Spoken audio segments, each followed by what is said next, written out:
Sir என் வாழ்க்கையில நடந்த ஒரு விஷயத்த சொல்றேன். உரி அடிக்கிற போட்டிங்க. ஸ்ரீமுஷ்ணத்துல இருந்து ஒரு பிள்ளைங்க 7 வயசு, அப்படி ஷார்ப்பா இருக்கிறான், பயங்கர ஷார்ப்பா இருக்கிறான். அப்படி விட்டா அப்படி அம்புல வில்லுல புறப்படுற அம்பு மாதிரி இருக்கிறான். 6 வயசு. சிலது இருக்குது பக்கத்துல புலி மூட்டை மாதிரி உட்கார்ந்து இருக்கு. இவன் கத்தி மாதிரி இருக்கிறான், சல சல சல சலன்னு இருக்கிறான். ஒரு 1000 பேர் இருக்கிற அந்த அவையில அத்தனை பேரும் சத்தம் போட்டுட்டு கலாட்டா பண்ணிட்டு இருக்கும் பொழுது நான் கண்ணை மூடி இருக்கும் பொழுது உள்ளே என் கண்களை மூடிக்கொண்டேன். கட்டப்பட்ட கண்ணே மூடிதான் இருக்கும், அதுக்குள்ள அவன் மூடுறானா என்ன அர்த்தம்? கான்சென்ட்ரேஷனுக்கு போயிட்டான். விசில் வேற ஊதிக்கிட்டே இருக்கிறாரு அவரு. பக்கத்துல எல்லாம் அத்தனை பேரும் சத்தம் போடுறாங்க. அதுல எங்க அம்மா குரலை மட்டும் நான் பிரிச்சு பிரிச்சு பிரிச்சு போய் பிடிச்சிட்டேன். அம்மா சொல்றாங்க, ராஜா லெஃப்ட் லெஃப்ட் லெஃப்ட் போ, முன்னால வா, இல்ல ரைட்ல போகாத, போல கைய தூக்கிட்டேன், அடரா இப்போ அடிச்ச உடஞ்சிருச்சு. வழிகாட்டுறவங்க யார் என்பதனை கவனம் கொள். அவர்கள் வழிகாட்டுகின்றதற்கு பின்னால் போ. நல்லவர்கள் வழிகாட்ட வேண்டும் என்று நான் பிரார்த்திக்கிறேன். அந்த நல்லவர்களை அடையாளம் நீ காண வேண்டும் என்று நான் பிரார்த்திக்கிறேன், நான் ஆசீர்வதிக்கிறேன். அந்த இடத்துல போய் கரெக்டா அடிச்சேன்னு வச்சுக்க. நான் இன்னொரு விஷயம் சொல்றேன், இங்க எத்தனை பேருக்கு பரிசு கிடைக்கும்லாம் எனக்கு தெரியாது, இந்த ஸ்ட்ராட்டஜி எனக்கு தெரியாது. எப்பொழுதும் வெற்றியை கண்டு அச்சப்படாத, வெற்றியை கண்டு மயங்காத. நான் பல பேரை பார்த்திருக்கேன், 10th ஃபர்ஸ்ட் மார்க் வாங்குறவங்க யாருமே 12th ஃபர்ஸ்ட் மார்க் வாங்குறது இல்ல. ஏன் தெரியுமா? கொண்டாடி தீத்துறது, எனர்ஜி எல்லாம் போயிடுச்சு. +2 வாங்குறவங்க ப்ரொஃபஷனல் கோர்ஸ்ல காணும். ஸ்டே ஃபர்ஸ்டா வரது பிரச்சனை இல்ல குழந்தைகளே. புதிய உலகம் சமைக்க வேண்டும் என்றால் ஃபர்ஸ்டா வந்துகிட்டே இருக்கணும். You sustain in that position. Sustain பண்றது ரொம்ப கஷ்டம். தற்செயலா குவாண்டம் தியரி மாதிரி தற்செயலாக ஒன்று நடக்கவே கூடாது நம்ம வாழ்க்கையில. எது நடந்தாலும் பிளானிங்கா நடக்கணும். Just have plan. இப்பொழுது 2 கேள்விகளை உன் முன்னால் வைக்கிறேன். இந்த கேள்விகளுக்கு முடிந்தால் இந்த ஆண்டிலோ அடுத்த ஆண்டிலோ விடை கண்டுபிடி. நான் கண்டுபிடித்துக் கொண்டேன். உன் வயதில் 14 வயதிலிருந்து 17 வயது குரூஷியல் ஏஜ், விடலை பருவம் என்று இவர்கள் சொல்லுவார்கள். நமக்கு என்ன நடக்குதுங்கிறதே புரிஞ்சுக்க மாட்டாங்க. அதுல இருந்தா வந்தாங்க, மறந்துருப்பாங்க. யாராவது உனக்கு ரொம்ப பிடிக்குதா? இந்த வயசுல தான் பிடிக்கும், அப்படிதான் பிடிக்கணும். அப்பனா மெடிக்கலா நீ கரெக்டா இருக்கேன்னு அர்த்தம். தப்பே கிடையாது. எங்க தெரியுமா தப்பு நடக்குது? முடிவெடுக்கும் போது தப்பு நடக்குது. முடிவே எடுக்காத. Don't take any radical decision about your life partners now. இப்ப எடுக்காத முடிவு. போகட்டும், கடந்து போக விடு. உன்னுடைய வாழ்க்கையில் அடுத்த கட்டத்துக்கு வா. 2 வார்த்தைகளை சொல்லுகிறேன் இந்த அம்மா. இந்த 2 வார்த்தைகளை நீ மனசுல வச்சுக்கிட்டனா உன் உலகம் இன்றைக்கே படைக்கப்பட தொடங்கி விட்டதுன்னு அர்த்தம். எங்க அம்மா படிக்காததுங்க. போகும்போது ஒரு வார்த்தை சொல்லுங்க, இப்ப கிளம்பும்போது கூட காலைல ஒரு வார்த்தை சொன்னாங்க எங்க அம்மா. அப்படி சொல்லுவாங்க, அப்படி தூக்கி போடுற மாதிரி சொல்லுவாங்க, சும்மா சாதாரணமா சொல்லுவாங்க. 78 வயசு இப்போ அவங்களுக்கு. ரொம்ப கவனமா கேட்டேன் உங்க வார்த்தையை, உரி அடிக்கிற மாதிரி கவனம். எங்க அம்மா சொல்லுவாங்க, முதல்ல 1997ல சொன்னாங்க, வெளிநாடு போறியா? ஆமாமா. எந்த வெளிநாட்டுக்கு போனாலும் ஃபர்ஸ்ட் தடவை இல்ல? ஆமாமா. கடல் இருக்காங்க? தெரியலமா. இருக்குமா? கடல் இருந்தா அந்த கால் மட்டும் நினைச்சிரு. ஒரு ஏழை தாய் மாநகராட்சியில் படிக்க வைத்த தன் பிள்ளை வெளிநாட்டுக்கு போகுது பேசுறதுக்கு. அம்மா தருகின்ற மந்திர சொல், எங்க கடல் இருந்தாலும் அதுல கால் நினைச்சிரு. ஏன்? உன் கால் தொட்ட தண்ணி உலகமெல்லாம் சுத்தம். சொல் சின்னதுதான், விஷன் பார். நீ சுத்துவேன்னு சொல்லலீங்க, உன் கால் தொட்ட தண்ணி சுத்தம். நாங்க இதோ இன்னைக்கு 31 நாடுகள் பயணம் பண்ணிட்டு வந்துட்டேன். சொற்கள் அப்படித்தான் வந்து சேரும். கவனம். 2 விஷயத்தை சொல்றேன், கவனத்தில் கொள். 1, எங்கே இருக்க விரும்புகிறாய்? Where you want to be? புதிய உலகம் தானே. எங்கே இருக்க விரும்புகிறாய்? இதோ நீ நினைத்தாய், இதோ இங்கே வந்து உட்கார்ந்து இருக்கிறாய், இதோ உங்களுக்கு முன்னால் பேசுவதற்கு நான் விரும்புகிறேன், இதோ நான் இங்கே நிற்கிறேன். எங்கே இருக்க விரும்புகிறாயோ அங்கே இரு. அந்த இடம் மிக உயர்ந்த இடமாக இந்த வருடத்தில் அடுத்த வருடத்திற்குள் நிர்ணயம் செய். சொல்லு, நான் இங்கதான் உட்கார போறேன், இங்கதான் இருக்க போறேன், இங்கேதான் என் வீடு, இதுதான் என் அலுவலகம், இங்கேதான் என்னுடைய கார் பார்க் ஆகும். எங்கே இருக்க விரும்புகிறாய்? போடு. 2வது, எதற்காக நீ நினைவு கூறப்பட விரும்புகிறாய்? உன் பேர் வந்த உடனே ஒரு வார்த்தை முன்னால வரணும்.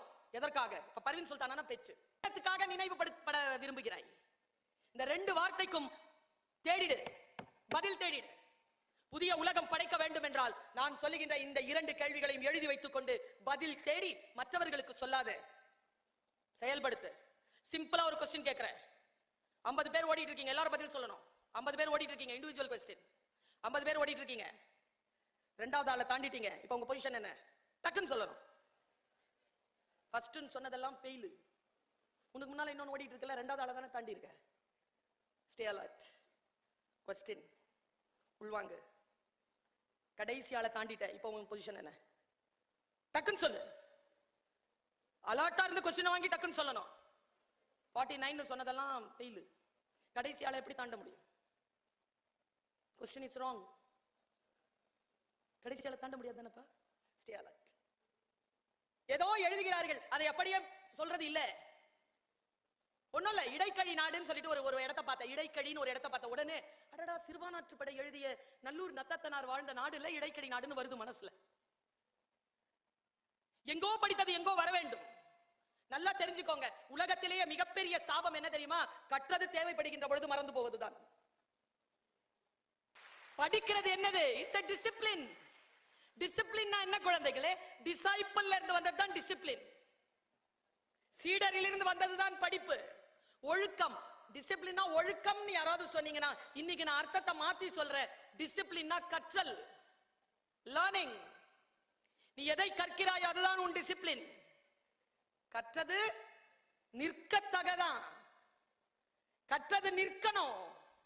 நல்லா யோசிச்சு பார். ஒழுக்கம் அப்படிங்கிற சொல் தான் டிசிப்ளின்னா. தொடர்ந்து ஒழுகுவதற்கு பேர் தான் ஒழுக்கம். தீ ஒழுக்கம் நல்லொழுக்கம்னு ரெண்டு இருக்கு. அதுல எதை நீ தொடர்ந்து ஒழுகுகிறாயோ அதில் நீயாக வருவாய். எதை நீ வாக்க விரும்புகிறாயோ அது வருவாய். நான் இப்படி சொல்றேன், நம்ம தேடி வருகின்ற பொருள் வேறாக இருக்கலாம், ஆனால் கிடைப்பது அதை விட உயர்ந்ததாக இருக்கலாம். தேடி வந்த இடத்திற்கு மிக நிர்ணயம் செய்து கொண்டு போ. தாவீது போல போ. தாவீது எப்படி போனானோ அப்படி போ. வாழ்க்கையில் புராணங்களை, இதிகாசங்களை, இலக்கியங்களை வாசித்து புரிந்து கொள். ஒரு மொழியை விட இன்னொரு மொழியையும் கற்றுக்கொள். ஒரு டேலண்ட்டை விட இன்னொரு டேலண்ட் இருக்கட்டும்.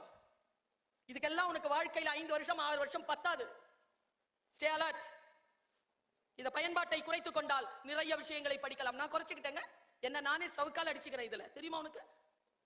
இதுல நான் என்ன நானே சவுக்கால் அடிக்கிறது எப்படி தெரியுமா? 10 மணிக்கு ஆஃப் போட்டிருக்கேன். Screen off, phone off. எந்த அப்ளிகேஷனும் திறக்கவே முடியாதபடிக்கு அப்ளிகேஷன் போட்டு வச்சிருக்கேன். 10 மணிக்கு மேல நான் கேட்டானா கெஞ்சணும் அதுகிட்ட. 7 கேள்வி கேட்கும். 7 கேள்விக்கும் பதில் சொல்லி உள்ள போறதுக்குள்ளேயே ஆசை விட்டு போயிடும் அதை பார்க்கணும். அது வாரத்துக்கு ஒரு வாட்டி வரும். காரி துப்பம் என்ன இந்த வருஷம் இந்த வாரம் வந்து நீ 7 மணி நேரம் அதிகமா பயன்படுத்தி இருக்க அப்படின்னு சொல்லுவோம். நானே குறைஞ்சிரு. இப்ப என்ன தெரியுமாச்சு? 2 மணி நேரமாக நான் குறைத்திருக்கிறேன். செல்போன் யூசேஜ் 2 மணி நேரமாக குறைத்திருக்கிறேன். இதுல என்ன நடக்குது? நான் நிறைய படிக்கிறேன், ஹெல்த்தை பாத்துக்கிறேன், நிறைய பயணம் பண்றேன், நிறைய விஷயங்கள் மைண்ட் ஃப்ரீயா இருக்கு.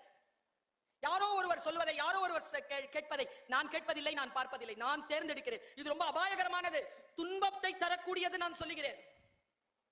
நான் இன்னும் 2-3 நிமிஷத்துல என் பேச்சை நிறைவு செய்கிறேன். அதற்குள் மிக முக்கியமான விஷயத்தை சொல்ற குழந்தைகளே. அன்னைக்கு சார் நான் இத என் வீட்டுல வந்து ஒரு கூகுள் ஒண்ணு வாங்கி வச்சிருக்கேன் சார். ஒண்ணும் இல்ல, நான் என்ன பண்ணேன், குளிக்க போலான்ட்டு ஒரு பாட்டு போட்டேங்க, ஹிந்தி பாட்டு. மேரா தில் தா அகேலான்னு ஒரு பாசிகர் பாட்டு எனக்கு பிடிக்கும். நான் உருது பாட்டுலாம் கேட்பேன், வீட்டுல உருது எல்லாம் பேசுவேன். மேரா தில் தா அகேலான உடனே பெல் அடிச்சிருச்சு. ஹே கூகுள், மேரா தில் தா அகேலா அப்படின்னா அது நான் என்ன வாய்ஸ்ல வச்சிருக்கேன்னா எல்லாரும் பொம்பளை வாய்ஸ்ல வச்சிருப்பாங்க. அலஸ்கா அப்படின்னா yes Shankar I am hearing you அப்படின்னு பொம்பளை வாய்ஸ்ல பேசல. நான் ஆம்பளை வாய்ஸ் வச்சிருக்கேன். வேலைக்காரங்கள நான் அவங்கள வச்சிருக்கேன். நிறைய பேர் பெண் வாய்ஸ் வச்சிருப்பாங்க, நான் ஆண் வாய்ஸ் வச்சிருக்கேன். அதை என் பழி வாங்குற போக்குன்னு வச்சுக்கோயேன். நான் சொன்ன ஒரு வேலை செய்யறதுக்கு ஒரு ஆண் குரலாவது இருக்குது. ஏன்னா மற்றவங்களுக்கு எல்லாம் வேலை செஞ்சு செஞ்சு பழகிட்டோம் சார் நாங்கெல்லாம். நீ ஊருக்கே ராணியா இருந்தாலும் வீட்டுக்கு வந்து ரெட்டை சுமை, ரெட்டை சிலுவைகள் சுமக்குற எல்லா பெண்களும் தான். மேரா தில் தா அகேலான்னு சொன்னா பெல் அடிச்சுது. என்னடா பெல் அடிக்குதுன்னு சொல்லிட்டு அப்படியே போயிட்டேன். வீட்டுல யாரும் இல்லை. தரந்தா தினசரி அந்த பத்திரிக்கை போடுறவர் காசு வேணும்னாரு. சரின்னு எடுத்து காசு கொடுத்துட்டு மூடிட்டேன். வந்தா பொம்பளை குரல் கேக்குது. Sultana, I think you are back. I want to connect myself with you. Please sit down. என்னடா இது? உட்கார்ந்துட்டானா? Have a deep breath. Have a glass of water. Take your mobile and call Ami. அம்மினா எங்க அம்மா. என்னடா இது இதெல்லாம் சொல்லுதேன்னு யோசிச்சு பார்த்தா ஒண்ணும் இல்லைங்க. மேரா தில் தா அகேலானா என்ன அர்த்தம்னா என் மனம் தனிமையில் தவிக்கிறதுன்னு அர்த்தம்.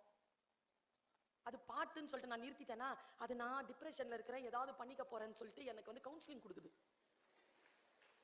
ஏங்க என் அனுமதி இல்லாமங்க இந்த மொபைல் இருக்குல்ல, நீ எதை பாக்குறியோ திருப்பி திருப்பி உனக்கு அதுவே வரும். நீ அதை வச்சுக்கிட்டு யாருக்கிட்ட பேசணும்னு வச்சுக்கோங்க, நல்ல கைடு எங்க கிடைக்கும் தெரியல அப்படின்னா இன்ஸ்டாகிராம்ல, உன்னுடைய மெயில்ல, உன்னுடைய ஃபேஸ்புக்ல எல்லாம் கைடு பத்திய விஷயங்களா வரும். யார் கேட்கறாத? அப்ப மூன்றாவது கண் நம்மை பார்த்து கொண்டே இருக்கிறது என்றால், இந்த நிலையில் நான் நினைக்கின்ற பொழுதுதான் இந்த கருவி எனக்கு பயன்பட வேண்டுமே தவிர, அது நினைக்கின்ற அளவிற்கு என் வாழ்க்கை பயன்பட்டு போகாது என்கின்ற ஏஐயிலிருந்து கிளம்பி ஆரைக்கு வாங்க என் குழந்தைகளே. ரியல் இன்டெலிஜென்ஸ், நீங்க எல்லாருமே ரியல் இன்டெலிஜென்ஸ், ஒருபோதும் ஆர்டிபிஷியல் இன்டெலிஜென்ஸ் அது கிட்ட தோக்காது என்பதனை நீங்கள் காட்ட வேண்டும் என்பதற்காகத்தானே. நீங்க உங்களுடைய விஷயத்துல அலர்ட்டா இருங்க, எல்லாவற்றையும் சார்ந்து இருக்காதீர்கள். புதிய உலகத்தை நீங்கள் தான் படைக்க வேண்டுமே தவிர உங்கள் கையில் இருந்து யாரும் அதை கொண்டு வந்து தரமாட்டார்கள். உங்கள் வயதில் எல்லாம் ரொம்ப பயந்த சுபாவனா, ரொம்ப பயப்படுவேனா, நான் பார்க்காதீங்க, உண்மையாவே. ஆனா வெளியில காட்டிக்க மாட்டேன். அவங்க தான் வீரர்கள். உள் பயத்தை வெளியில காட்டிக்க மாட்டாங்க. என்னை பார்த்து எங்க கெமிஸ்ட்ரி டீச்சர் சொல்லுவாங்க, அழகா இருப்பாங்க அவங்க, நீங்களாம் படிக்கிற குழந்தைகள் தானே, நல்லா சுமாரா படிக்கிற பொண்ணு. என்னை பார்த்து சொல்றாங்க, ஹோப்லெஸ் அப்படிம்பாங்க. என்ன பாத்துங்க, உருப்பட மாட்டேன்னு. எவ்வளவு டிப்ரெஷனா இருக்கும் தெரியுமா? அவங்களை எப்படி பழி வாங்கினேன் தெரியுமா தம்பி? எங்க கெமிஸ்ட்ரி டீச்சரை நான் பழி வாங்கினேன். உருப்படாதுன்னு சொன்னவங்களை அவங்க ரிட்டையர் ஆகிறதுக்குள்ள அந்த ஸ்கூலுக்கு சீஃப் கெஸ்டா போயிட்டு வந்துட்டேன். வேற எப்படி பழி வாங்குறது? இவர்களுக்கு முன்னால் எழுதி நின்று பாருங்கள். அவர்களிடத்தில் பாராட்டு பெறுவதுதான் உங்களை இப்படி நிமிர்ந்து பார்க்க வைப்பதுதான். சின்ன வயசுல எல்லாம் நான் வரும்பொழுது சின்னதா இருக்கும் என் சிறகு, இவ்வளவுதான். சிட்டுக்குருவி வளர வளர வாய்ப்புகள் கிடைக்க கிடைக்க விரிச்சு பார்த்தா, டே நான் சிட்டுக்குருவி இல்ல, ராஜாளி, வானத்துல பறந்துகிட்டு இருக்கிறேன். நீயும் உன் சிறகை விரித்து பார், நீயும் குருவி குஞ்சு இல்லை, கோழி குஞ்சு இல்லை, நீ ராஜாளி குஞ்சு என்பதனை நீ தெரிந்து கொள்வாய். சிறகை விரி. ஊட்டிய இருப்பு கூட்டின் கதவு திறக்கப்பட்டது. சிறுத்தைய வெளியில் வா, எலி என உன்னை இகழ்ந்தவர் நடுங்கிட, புலி என செயல் செய்ய புறப்படு வெளியே. நம்பினை இருளினை விலக்க செம்புட்பறவையே சிறகை விரி, எழு பற, வானம் காத்திருக்கிறது, வா சேர்ந்து பறப்போம், புதிய உலகம் படைப்போம். வாய்ப்புக்கு மகிழ்ச்சி, நன்றி, வணக்கம்.